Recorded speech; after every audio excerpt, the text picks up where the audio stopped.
புனிதா, இத பாரு, கோயிலை நம்ம வீடு மாதிரி மாத்தக்கூடாது. சாமியாவது விட்டு வைக்க சொல்லு. நமக்கு முன்னாடியே ஒருத்தவங்க முறையா பதிவு செஞ்சிருக்காங்க.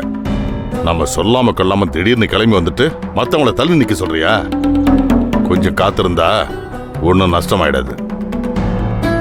அதுக்கெல்லாம் மாப்பிள, நாம முதல்ல வந்துட்டோம், நம்ம அர்ச்சனையை முதல்ல பண்ணி முடிச்சிட்டாருன்னா நாம காத்திருக்காம சாமி கிட்ட ஆசீர்வாதம் வாங்கிட்டு கிளம்பிடலாமேன்னு சொன்னேன்.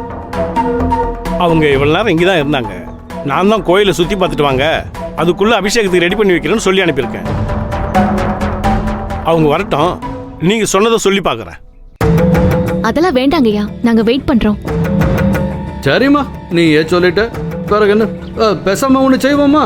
இவர் சொன்ன மாதிரி அது வரைக்கும் நாமளும் கோயிலை சுத்திட்டு வந்துருவோம். கோவிலை சுத்தினா பாவங்களையும் சொல்லுவாங்க.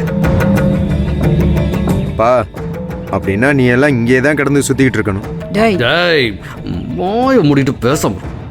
சரி, அதுக்குள்ள நம்ம ஒண்ணு பண்ணுவோம். போய் விளக்கெல்லாம் போட்டு வருவோம், சரியா இருக்கும். என்ன சொல்ற மணிமேகலை?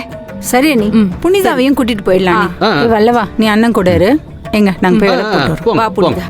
போமா, வந்துடுறோம்ப்பா. வாங்க.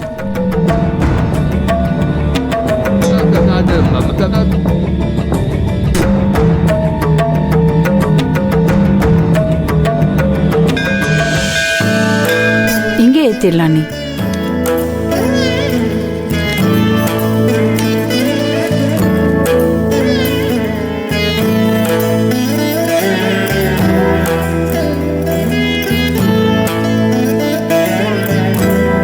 நம்பி ஐயா, அம்பாளுக்கு அபிஷேகம் பண்ண சொன்ன குடும்பம் வந்துட்டாங்க.